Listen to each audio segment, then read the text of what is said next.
Alright, welcome to the video everybody. What we're doing in this one is we're just going to be doing a simple overview of my new weapon light. This is the TLR-1s from StreamLight. This is the S model. There are a few different models of this light. I went with the S model as this one is a strobe version.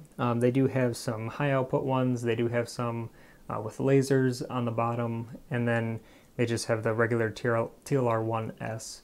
Which is this identical light, but it doesn't have a strobe. So I went with this one with the strobe. Being a weapon light going on my EDC, I do definitely think that the strobe can be a very important feature. I have shined myself with this light and some other strobe lights, and they can definitely be quite disorienting when shined in your eyes. So I definitely wanted to go for a strobe option in this light. First thing I want to go over on this light is the dimensions themselves. So the light is 3 1/8 inches long. That is from the front of the glass here to this back edge. So that is not including the switch itself. It is 1.5 inches wide from its widest portion, and then the lens itself is about 1 inch in diameter. And this entire package with batteries installed is 3.5 ounces. It is all metal construction, and you actually can as well get replacement glass for the front. You can get replacement clear glass, or you can get different colored versions. I believe you can get red, green, maybe blue, some other colored lenses, but it is fairly easy to remove. It is just a screw cap on the front. Another thing to point out with the build itself, it is IPX7 waterproof, which means that it can be submerged up to 1 meter for 30 minutes. And as far as the lumen output, it is a 300 lumen light, and with the 2 CR123A batteries, it does have a 2.5 hour run time that is consistently just on, running for 2.5 hours before this thing goes dead. As far as accessing those batteries, they are going to be in the rear here. You can see there are symbols on the back. This tells you the orientation in which the batteries get installed. In order to actually open this trap door, on the top here, we do have a little lever.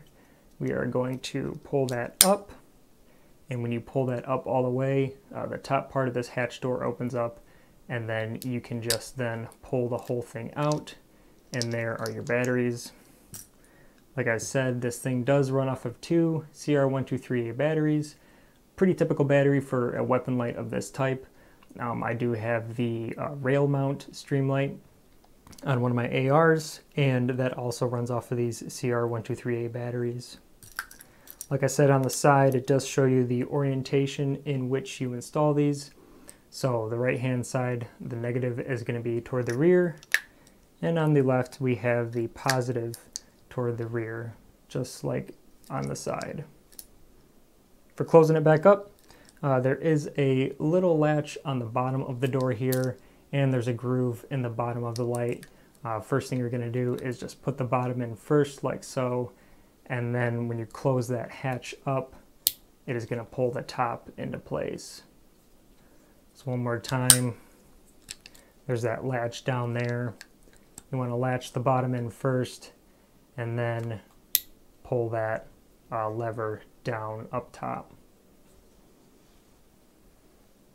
Before we go over the functions of the light, I wanted to talk about some of the features, or I should say some of the items that this thing does come with. So it comes with a few different mounting brackets for different handguns, and I believe that is actually labeled on some of these brackets as far as exactly which firearms they're used for, or you might be able to find this information in the manual.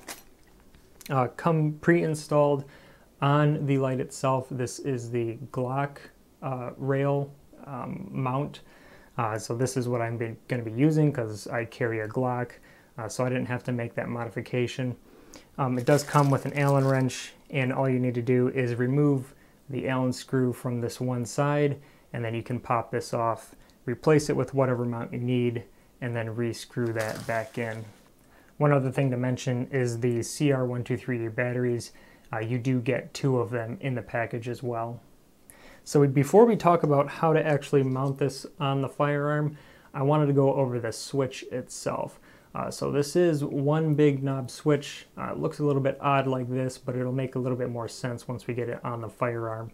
But as you can see on the back here, there are two directions in which you can turn this switch. When it is mounted on the gun, you will be operating it with your non-dominant thumb and then your dominant pointer finger. So on the left side, pushing down, this is just going to be a momentary on. If you tap it twice, that is going to be your strobe. And then on the right side, if you push down, that is going to be your solid on.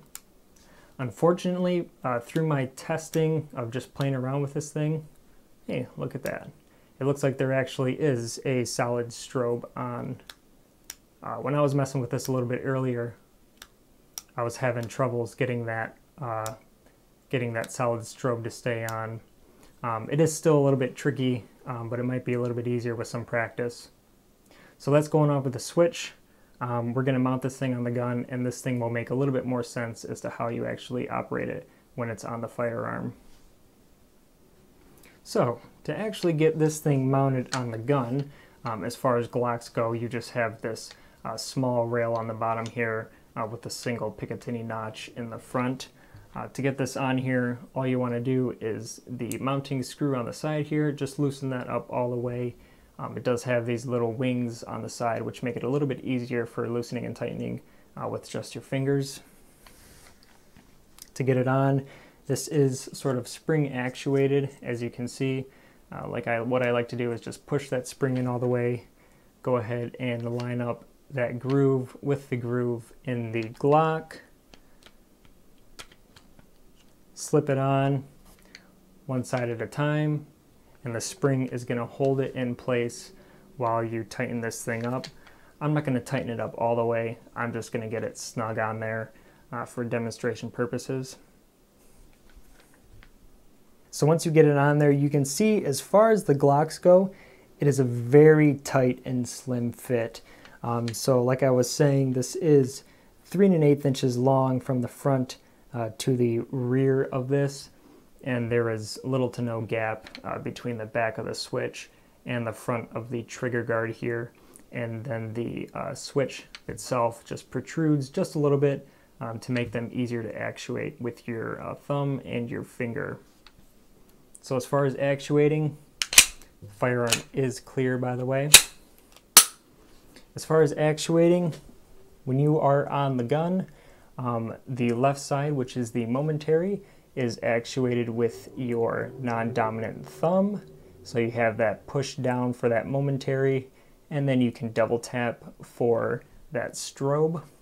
You can also flick this up to get that solid on, or you can operate that with your pointer finger on your dominant hand, push down on, and then that strobe, that's a solid on. Same thing over here with your pointer finger. You can also push up, and that's going to give your momentary, seeing as how this is just one switch, and whichever direction you push them in is going to actuate that way. So like I said, this video is just going to be a really quick overview. One thing that I did want to say though is I will be putting trust into this light without doing very much testing. I do have a lot of trust in the StreamLight name itself. Like I said, I carry a StreamLight stylus as part of my EDC, and I do have a rail mount StreamLight on one of my ARs, and both of those lights are absolutely amazing, and I've had no issues with them at all. And I have nothing but confidence that this light will do just as well as those other two lights have done.